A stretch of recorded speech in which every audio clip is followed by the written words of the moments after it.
You are probably exhausted. You wake up to an alarm, commute to a job, and grind for 40 hours a week just to earn the right to survive. We are told this modern grind is a luxury. We assume our ancient ancestors had it infinitely worse. We picture prehistoric life as a brutal, 24/7 hustle, constantly starving, running from massive predators, and fighting for every single meal just to see tomorrow. But that is a complete lie. Anthropological studies of hunter-gatherer societies, like the Zhuangzi in the Kalahari, reveal a reality that shatters modern hustle culture. Before agriculture, early humans only worked for about 15 hours a week. Once they secured enough calories for the day, they just stopped. They didn't optimize, they didn't stockpile, they didn't grind. The vast majority of prehistoric human existence was spent napping in the shade, gossiping by the fire, and playing games. Our ancient ancestors had drastically more free time than you do today. They lived in a post-work utopia long before jobs even existed. So, how did we lose it?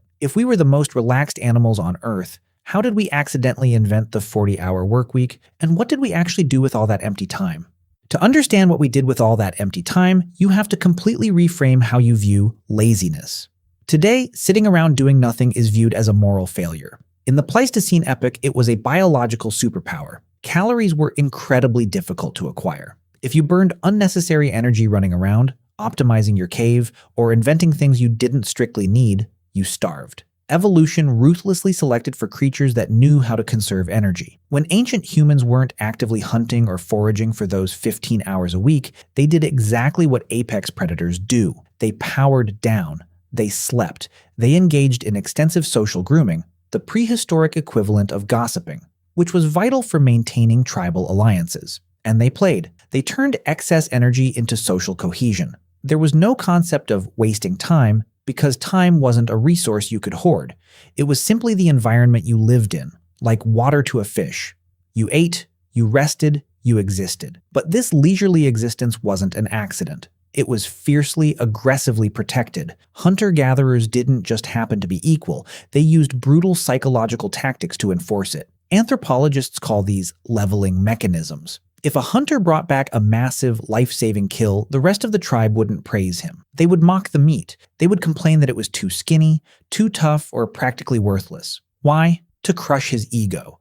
To ensure he didn't start thinking he was better than anyone else. To prevent the concept of a hierarchy from ever taking root. They knew that the moment someone became a leader, that person would eventually become a boss. And bosses demand labor. By relentlessly enforcing equality through mockery and shared distribution, ancient humans ensured that no single individual could ever force another to work more than was biologically necessary. It took active, calculated social effort to maintain a culture of doing absolutely nothing.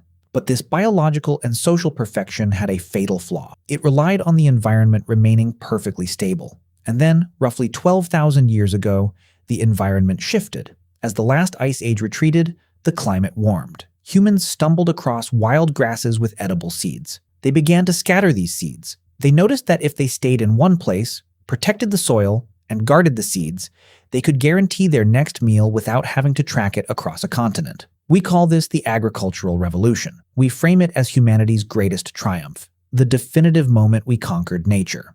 But from an evolutionary standpoint, we didn't domesticate wheat. Wheat domesticated us. Look at the biological data. The fossil record from early agricultural settlements reads like an autopsy report of a failing species. The skeletons of the first farmers show severe spinal deformation, shattered knees, and massive dental decay. Hunter-gatherers moved dynamically, utilizing a wide, natural range of motion. Farmers performed brutal, repetitive mechanical labor. They had to clear land, pull weeds, carry water, and harvest crops using repetitive, body-destroying motions. The 15-hour workweek vanished, replaced by a grueling, sun-up to sundown grind. But the physical destruction of the skeleton was only half the nightmare. Because we stopped moving, we started living in our own filth. Hunter-gatherers naturally walked away from their waste.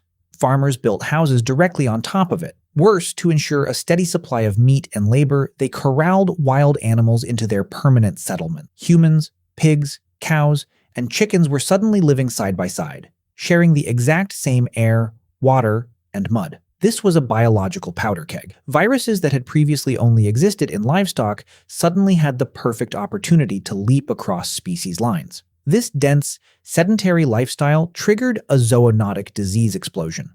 Measles evolved from a virus found in cattle. Influenza came from pigs and ducks. Smallpox likely jumped from rodents. We traded the dangerous open plains for cramped, disease-ridden breeding grounds.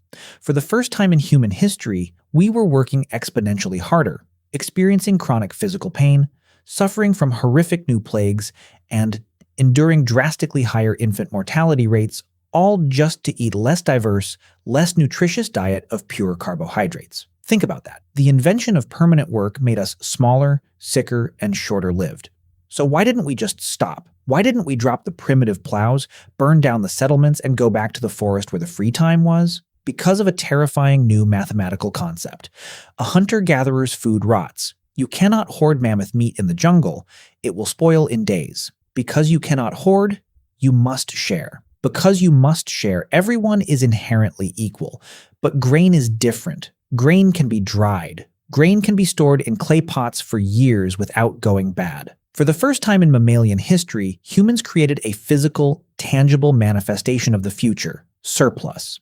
This was the paradigm shift that permanently doomed our free time. Once you have a surplus of grain, you have something to lose. If your neighbor's crops fail, or if a nomadic tribe gets hungry, they might come for your clay pots. So, you have to build walls. Building massive stone or mud brick walls requires an astonishing amount of labor. You need to hire guards to stand on those walls and watch the horizon. Guards do not farm. Builders do not farm. So the farmers have to work twice as hard to feed the people protecting the food. And suddenly, the surplus needs to be managed. You need a way to track who grew the grain, who took the grain, and who owes the grain. This necessity birthed one of the most oppressive inventions in human history. The earliest forms of written language in ancient Mesopotamia were not used to write poetry, record history, or tell stories. They were spreadsheets.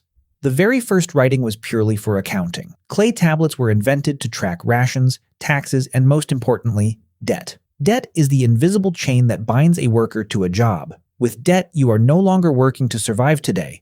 You are working to pay off yesterday in order to earn the right to exist tomorrow. This is the exact moment the modern job was born. Time was no longer an open environment. It was a rigid container that had to be filled with mandated labor. Productivity became a weapon wielded against future starvation, and the score was kept on clay tablets. The egalitarian tribes collapsed. A ruling class emerged to manage the surplus. The accountants emerged to track the debt, and the working class was forced to trade their time, their bodies, and their absolute freedom for a guaranteed daily ration of grain. We traded a 15-hour workweek for the illusion of total security. We built a massive societal machine to outsmart starvation, but the machine demanded endless fuel. And the fuel was us. It is tempting to look at this history and conclude that civilization was a mistake. That progress is a trap, and we should just run back into the woods. But that misses the true tragedy. The killer wasn't the wheat. The killer was the theft of our time. We shattered our spines, invited the plagues, and built the walls, all to guarantee a tomorrow that never actually arrives. We took a species biologically perfected to rest, play, and thrive on a 15-hour workweek, and we shackled it to a system of infinite surplus and eternal debt. Burnout is not a personal failure. You aren't exhausted because you are weak. You are exhausted because you are experiencing the brutal friction between your Paleolithic biology and a Neolithic spreadsheet. You are a hunter-gatherer trapped inside a machine that demands you function like a gear. And this desperate need for control didn't just ruin our free time, it completely hijacked our internal clocks. In fact, it's the exact same reason we force ourselves to follow completely unnatural rules about when we are allowed to be hungry. To see how this exact same system completely fabricated the concept of breakfast, lunch, and dinner, click here.